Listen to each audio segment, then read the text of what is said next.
Hey guys, welcome to another Collector's Closet segment. Today I figured we'd talk about packaging. This one's less of a nitpick and rant. There's a little bit of that, but it's really me just talking about the different kinds of packaging used in physical media and stuff like that, and which ones are better, which ones are worse, which ones I like, which ones I feel are artistically appealing, stuff like that. So let's take a look.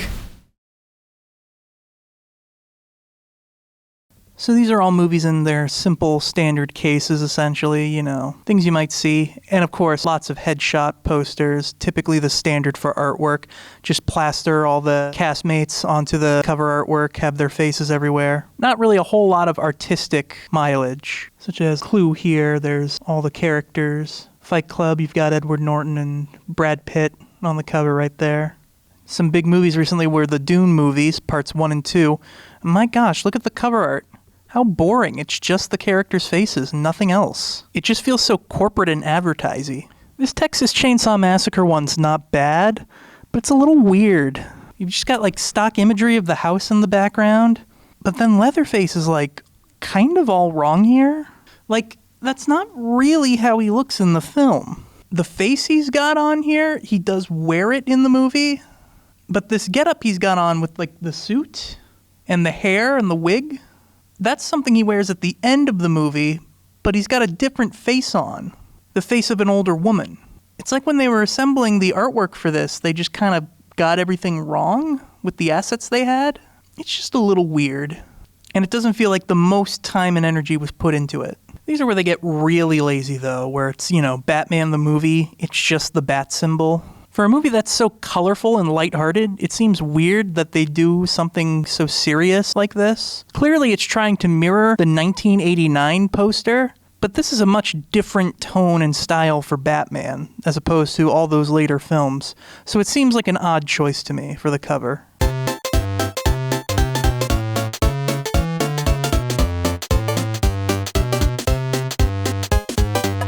Then you got something like the Poseidon Adventure.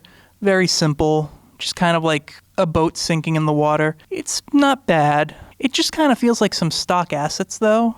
That was a bit more common to see back in the day, where like you'd have like these more modern digital artwork pieces for DVD and Blu-ray art covers. Like here's this one for The Robe. This movie's from the 1950s, and we've just got like this very dreary stock imagery of all the crucifixes and like a stormy atmosphere, very gray, very dull. Like, this doesn't reflect the movie at all. Yeah, there's crucifixes in there. Yeah, it does deal with Jesus Christ and the crucifixion. But this is not the imagery that comes to mind when I think of this film. It just feels very surface level and lazy. I talked in my last video about like sort of the more boxy, sort of sturdy type Blu-ray case that's been appearing lately, and I have a smaller one that's kind of in that same style. It's my copy of The Batman, which artwork, again, just kind of simple headshots, nothing special about it really, although I do like the coloration of it. But yeah, it's got like a really nice sturdy box to it.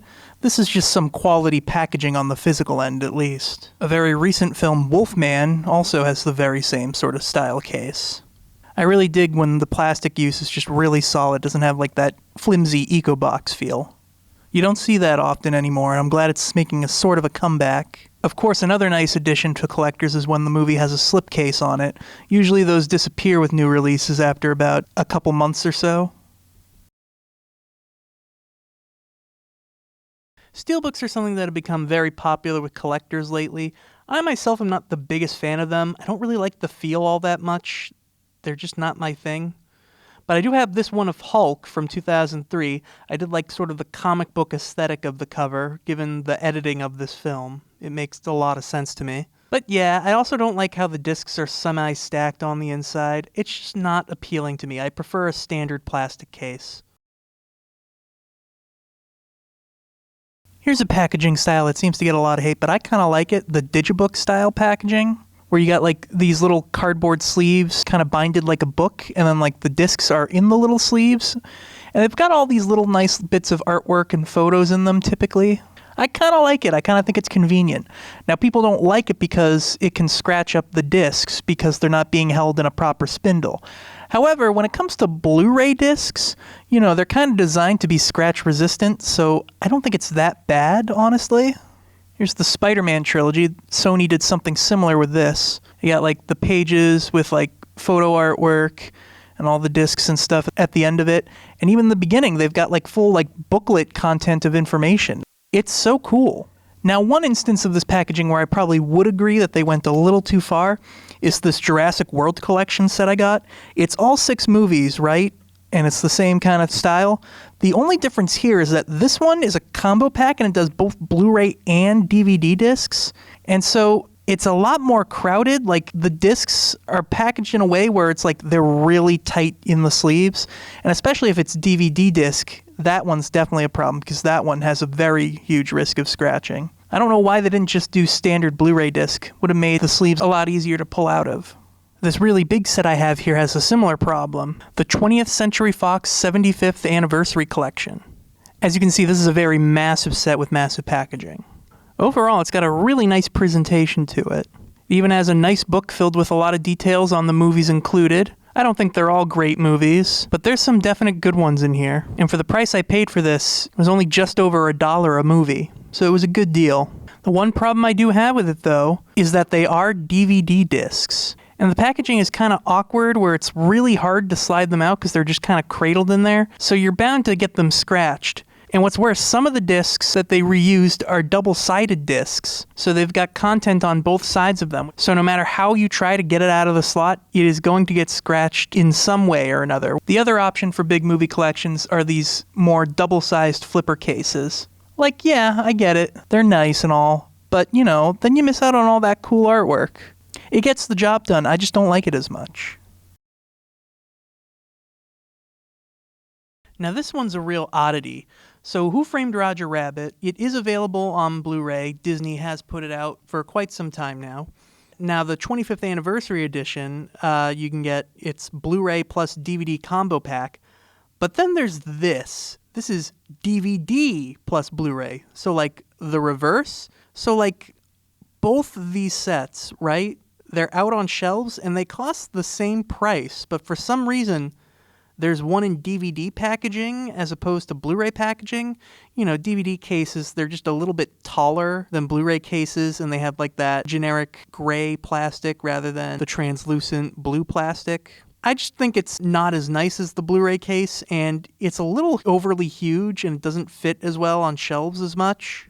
I don't know what the decision was behind this. I don't know why it could have just been the Blu-ray case with the Blu-ray and DVD disc. So when Warner Brothers started finally putting a lot of their big animated series onto Blu-ray, they would do like these weird limited edition gift sets where they put in a bunch of like Funko Pop figures in as extras and charged you more, then released a standard version that was just the show in standard packaging later. Now, I'm not really a fan of these Funko Pop things, so I don't really like to go for those.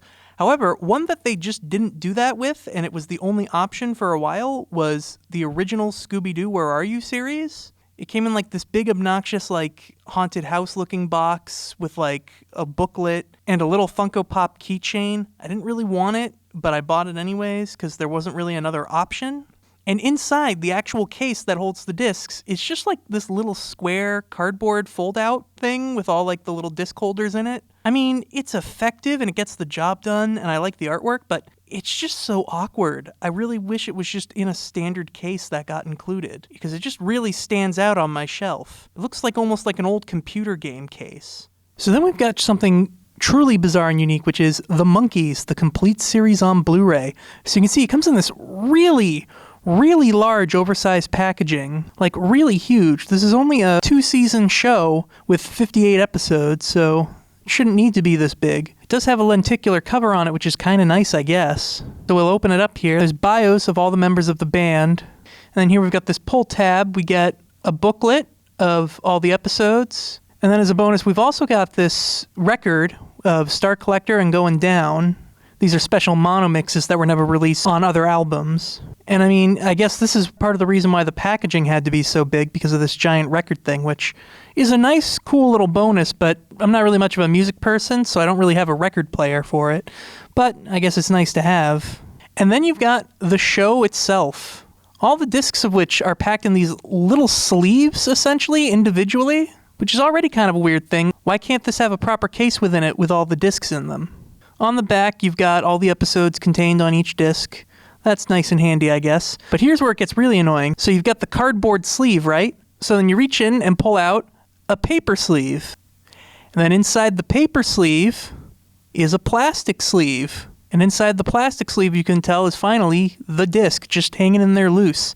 Now, why does that have to be so overly complicated? This is such a big box. What was wrong with finding the space to try and put like a proper 10-disc case in here? Would have made packaging a lot nicer and easier. This is like a special limited edition collector set, but there's no standard release. Like, this is the only way to pick up this show right now. I just wish it was much more easier for consumers to be able to purchase this. It's a fun show, and I wish more people could see it. But I'm sure not many people outside of hardcore fans are willing to pay for a $200 set like this. Now, this is some of the worst packaging I've seen on collections and stuff, especially TV shows. So here I've got a box set of The Incredible Hulk. It's both the movies and the TV show. And it's this big DVD set, right? This really thick case, and it's just got like a spindle of like stacked discs. I really just don't like this. I wish they'd break it down into like smaller segmented packaging rather than just trying to shove everything in like this one case. Oftentimes when you buy this stuff, discs will be loose or floating around in there, and that causes them to get scratched up. This is especially common with DVD discs specifically, which that's a big issue. I'd much more prefer what Warner Brothers used to do with their Blu-ray sets, where they'd have individual seasons and stuff in smaller cases in box sets. Unfortunately, though, box sets have been starting to disappear more these days in favor of these more bulky packaging sets. Another show that did a similar thing is the Aqua Teen Hunger Force set, which is unfortunate because the artwork on this is actually pretty fun and clever, with the back description even being a receipt, and the discs are all contents of a hamburger. But again, it's just like that really large, grotesque packaging where everything's just shoved in here. The size of these can vary a little bit. Some of them are a bit smaller than others, like Dexter's Lab here, which, again, very clever cover art here with Dexter being a very square, rectangular character taking up most of the artwork. But again, same thing with the stacked discs in them. It's only recently that Cartoon Network has been putting out some of their classic shows on DVD, and sometimes the artwork's pretty solid, but this one's just lazy. I mean, it's just the characters against a yellow background. My gosh, I don't know how it could get worse. Something that is really unfortunate about these giant cases now, where they start to shove all the stacked discs in there, is they're unfortunately starting to use these for Blu-rays now, even in recent years. I mean, it's just ridiculous. I wish they'd break it down into smaller cases. Warner Brothers did a similar thing with Doom Patrol on Blu-ray. Why not just take all the season sets and put them in a box? It's only 4 seasons. So we finally got the Cartoon Network Classic regular show on DVD. Now, unfortunately, this is a new type of packaging I've been seeing get a lot more popular lately.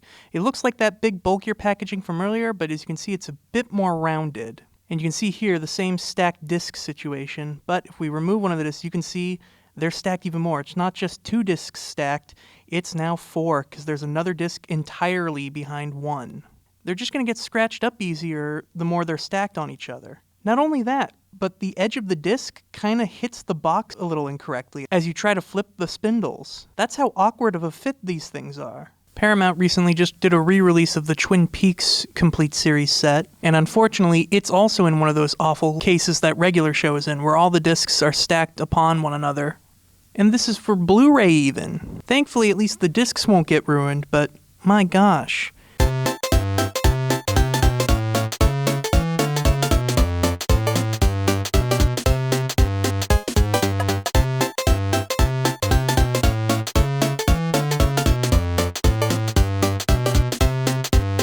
From Warner Brothers, you've got the Tim Burton Director's Collection.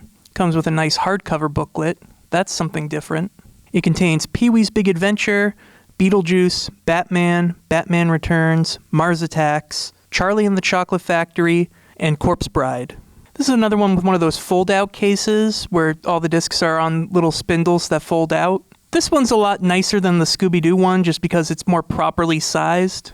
You don't see a lot of these, though, anymore these days, I feel, mostly because it's probably considered an excessive waste of cardboard and plastic, thus why you get more of those flipper cases. Thankfully, when it came time for Blu-ray, Universal handed over the license to Kino Lorber for the Columbo Blu-ray set. So thankfully, you've got individual cases for a lot of the seasons and eras packed into Blu-ray box sets, rather than those giant, enormous cases. Warner Brothers also put out this set for Christopher Nolan. Now this box is a really nice solid cardboard. There's some nice artwork printed on the inside of it. And of course on the inside you even got all the movies in their own individual cases, which is really nice. As well as yet another hardcover booklet. In the collection you've got Memento, Insomnia, Inception, and all 3 films from the Dark Knight trilogy included. This is personally the way I prefer collections to be done, as opposed to those bigger cases. It doesn't even necessarily have to be a box this quality. It can be like a small, simple, papery cardboard box, and that would do the job, honestly.